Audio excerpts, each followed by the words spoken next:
नमस्कार, मैं हूं अंकुर और आप देख रहे हैं सत्यहिंदी.com। एक नजर अब तक की सुर्खियों पर। अपनी 2 देशों की यात्रा के दूसरे चरण के हिस्से के रूप में प्रधानमंत्री मोदी 24 से 25 जून तक मिस्र की राजकीय यात्रा के लिए काहिरा पहुंचे हैं। इस दौरान मोदी मिस्र की ऐतिहासिक अल हाकिम मस्जिद का दौरा करेंगे। विदेश सचिव विनय मोहन क्वात्रा ने पीएम मोदी के अल हाकिम मस्जिद के दौरे के बारे में जानकारी देते हुए बताया, मिस्र में प्रधानमंत्री मोदी 25 जून को अल हाकिम मस्जिद का दौरा करेंगे, जिसे 11वीं शताब्दी में बनाया गया था और दाऊदी बोहरा समुदाय ने इसका जीर्णोद्धार करवाया था। बता दें, पीएम मोदी की ये पहली मिस्र यात्रा है और साल 1997 के बाद किसी भी भारतीय प्रधानमंत्री की मिस्र की पहली आधिकारिक यात्रा है।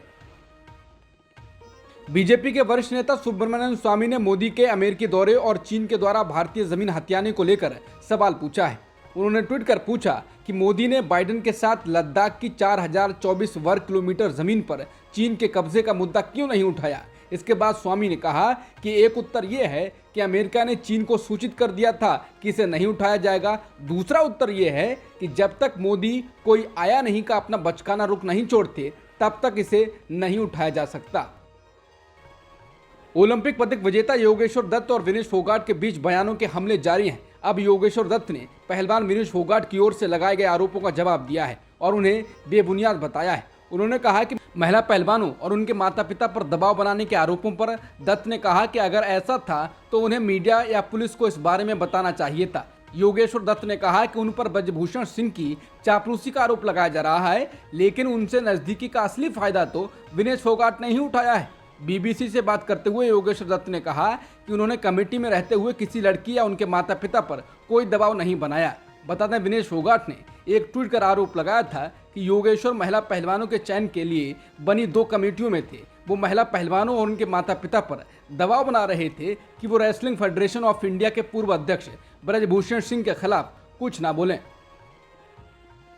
रूस में वागनर समूह के तख्तापलट की कोशिशों के बीच यूक्रेन के राष्ट्रपति वोलोदिमीर ज़ेलेंस्की ने प्रतिक्रिया दी है। उन्होंने अपने टेलीग्राम अकाउंट पर लिखा है, जो गलत रास्ता अपनाता है वो अपना विनाश कर लेता है और रूस का कमजोर होना स्वाभाविक है। हालांकि उन्होंने रूसी राष्ट्रपति व्लादिमीर पुतिन का जिक्र नहीं किया, लेकिन उन्होंने रूस के यूक्रेन पर हमला करने को लेकर तंज कसा। ज़ेलेंस्की ने लिखा कि रूस अपनी सेना और भाड़े के सैनिकों को जितने ज़्यादा दिन यूक्रेन में रखेगा, उतने ही वो अपने लिए उथल पुथल और परेशानी पैदा करेगा।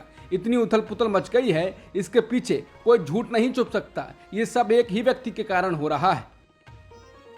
रूस के राष्ट्रपति पुतिन ने कहा है कि वागनर समूह ने रूस की पीठ में छुरा घोंपा है और हम आंतरिक देशद्रोह से अपने देश की रक्षा करेंगे। हम यूक्रेन से संघर्षरत हैं और इस दौरान येवगेनी प्रिगोजिन का तख्तापलट का प्रयास पीठ में छुरा घोंपना है। उन्होंने कहा कि कुछ रूसी लोगों को आपराधिक गतिविधियों में भाग लेने के लिए बरगलाया गया है। उन्होंने अपने संबोधन में वागनर ग्रुप के बॉस येवगेनी प्रिगोजिन का नाम लिए बगैर कहा कि कुछ लोगों की ऊंची महत्वाकांक्षाओं ने बड़ी गद्दारी का काम किया है। रूस के राष्ट्रपति ने यह भी कहा कि जो लोग रूसी समाज को बांटने की कोशिश कर रहे हैं, उन्हें जरूर दंड दिया जाएगा। पुतिन ने रूस की हिफाजत का वचन देते हुए कहा कि इस संकट से निपटने के लिए सभी जरूरी आदेश जारी कर दिए गए हैं। रूस के राष्ट्रपति पुतिन द्वारा वागनर समूह के सैनिकों द्वारा सशस्त्र विद्रोह को कुचलने की कसम खाने के कुछ ही क्षण बाद समूह ने कथित तौर पर कहा है कि रूसी राष्ट्रपति ने अपने भाषण के दौरान गलत विकल्प चुना और देश को जल्द ही एक नया राष्ट्रपति मिलेगा। उन्होंने कहा कि मातृभूमि से गद्दारी की बात करके राष्ट्रपति ने बड़ी गलती की है।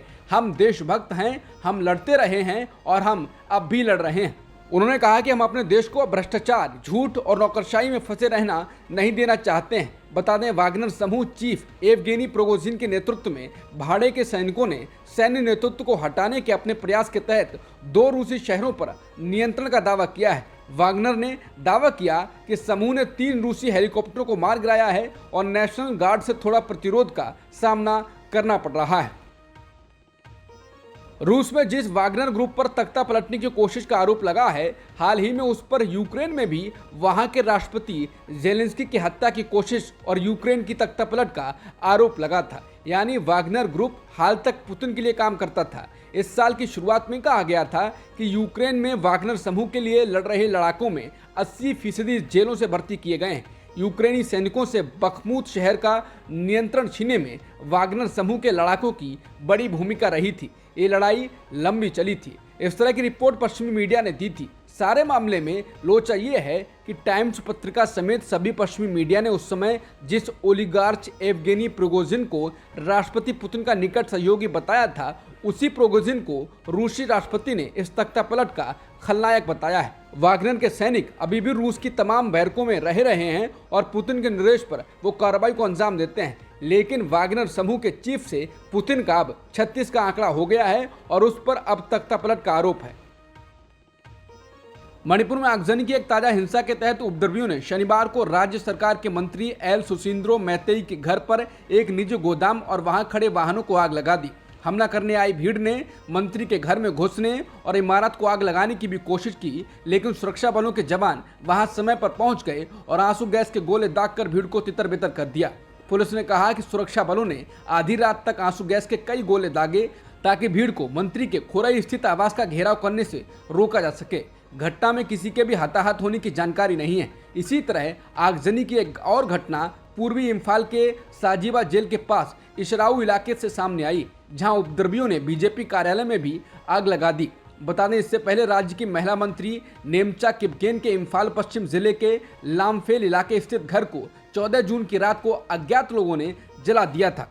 इसके अगले दिन केंद्रीय मंत्री आर.के. रंजन सिंह के घर पर हमला किया गया और उसे जलाने की कोशिश की गई थी। बता दें, मणिपुर में हिंसा की ये ताज़ा घटनाएं ऐसे समय सामने आई हैं जब केंद्रीय गृह मंत्री अमित शाह आज नई दिल्ली में दोपहर 3 बजे मणिपुर की स्थिति पर सर्वदलीय बैठक कर रहे हैं।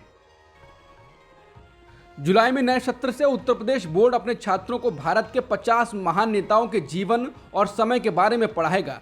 यूपी बोर्ड ने विनायक दामोदर सावरकर और दीनदयाल उपाध्याय जैसी हस्तियों की जीवन कहानियों को शामिल किया है, लेकिन जवाहरलाल नेहरू को शामिल नहीं किया गया है। हिंदुस्तान टाइम्स के अनुसार नेहरू को लिस्ट में शामिल न किए जाने के सवाल पर यूपी के माध्यमिक शिक्षा मंत्री गुलाब देवी ने कहा है कि नेहरू ने देश के लिए अपने प्राणों की आहुति नहीं दी थी, इसलिए उन्हें लिस्ट में शामिल नहीं किया गया है। सावरकर को शामिल किए जाने पर टिप्पणी करते हुए मंत्री ने कहा, अगर हम छात्रों को सावरकर और पंडित दीनदयाल उपाध्याय जैसे हमारे महान नेताओं के बारे में नहीं पढ़ाते हैं तो हम उन्हें क्या सिखाएंगे? क्या हमें अपने बच्चों को भारत की महान हस्तियों के जीवन और समय से अवगत कराने के बजाय आतंकवादियों के बारे में बताना जरूरी है?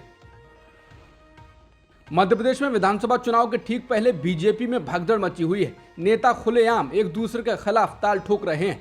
पार्टी की प्रदेश इकाई और उसके खेवनहार बिखरे बिखरे हैं। राज्य की चुनावी बागडोर अब सीधे सीधे प्रधानमंत्री मोदी और उनके दाहिने हाथ केंद्रीय गृह मंत्री अमित शाह के हाथों में आ चुकी दिख रही है। बीजेपी में भगदड़ और दल बदल का आलम यह है कि हर दूसरे तीसरे दिन नामी गिरामी चेहरों के खेमा बदलने का क्रम चल रहा है।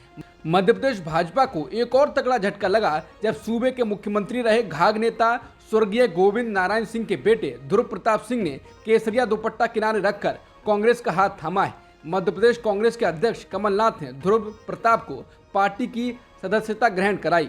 इस मौके पर पूर्व मुख्यमंत्री एवं राज्यसभा के सदस्य दिग्विजय सिंह और मध्य प्रदेश विधानसभा में नेता प्रतिपक्ष डॉक्टर गोविंद सिंह मौजूद रहे। बता दें, इससे पहले पूर्व सीएम कैलाश जोशी के बेटे दीपक जोशी भी कांग्रेस में आए थे। अब तक की खबरों में इतना ही। बाकी खबरों के लिए बने रहिए सत्यहिंदी.com के साथ।